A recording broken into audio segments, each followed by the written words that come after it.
ഇന്ന് നമ്മുടെ കൂടെ ഒരു അതിഥിയുണ്ട്. ഈ അതിഥിയെ കുറിച്ച് പറയുകയാണെങ്കിൽ ഫ്ലാഷ് ബാക്ക്.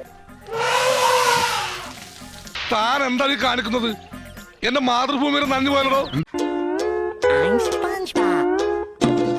ഇപ്പൊ എങ്ങനെയുണ്ട്? ആന കേൾക്കുമ്പോ തന്നെ എനിക്കൊരു ഇന്റർവ്യൂ എടുക്കണം അല്ലേ? നീ ഏതായാലും നന്ദിയില്ലേ? ഇനി നമുക്ക് കുളിക്കാം. അപ്പൊ നമ്മുടെ ഇന്നത്തെ പരിപാടി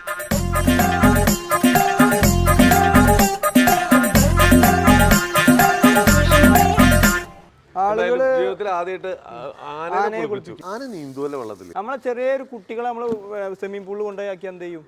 അതുപോലെയാണ്.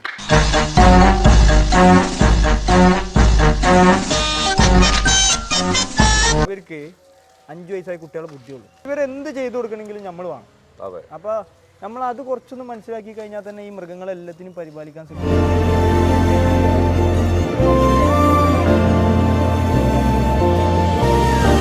ഒരു പൈനാപ്പിൾ 2 ചോക്കോബാർ, അത് ആളെ കോട്ടയാണ്. നിങ്ങൾക്ക് അറിയാലോ. മറ്റുള്ള ആനകൾക്ക് ഇങ്ങനെ നായ്ക്കളൊന്നും ഇത്ര അടുത്ത് കടുപ്പിക്കൂല. മറ്റെന്താ വെച്ചാൽ ഞാൻ വരുമ്പോ തന്നെ എന്താ ആനക്കുട്ടി എന്നൊക്കെ പറഞ്ഞാൽ ഞാൻ വരിക. ശരിക്കും മനുഷ്യന്മാരെ പോലെയൊക്കെ തന്നെ. അതായത് ഞാൻ മനസ്സിലാക്കി ആനക്ക് അറിയാം ഇത് ഫാമിലിയാണ്, നിങ്ങളായിട്ട് ഇങ്ങനെ പറ്റുള്ളൂ. ഇത് എന്റെ വീട്ടിൽ തന്നെ ഞാൻ പറഞ്ഞ ഇവക്ക് കുട്ടികളെ പറ്റില്ല. ആണോ? ചെറിയ കുട്ടികളോട് താല്പര്യമില്ലാണ്. ഞാൻ ഒരു കാര്യം, കാവേരിക്ക് വേണ്ടി എപ്പോഴെങ്കിലും കരയേണ്ടി വന്നിട്ടുണ്ടോ? നമുക്ക് ഓക്ക് നമ്മളോടുള്ള അത്ര ഒരു സ്നേഹം നമുക്ക് ഇല്ലേ എന്നൊരു തോന്നൽ എനിക്ക് തോന്നുന്നു.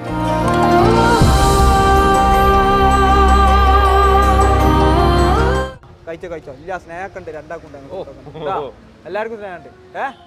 എന്താണ് സ്നേഹത്തിന്റെ കേസ് പറയാൻ പാടില്ല അല്ലേ മക്കളെ? മനസ്സിലാവൂലേ? ഇവിടെ വന്നേ കാര്യം പറയട്ടെ. എന്താണ്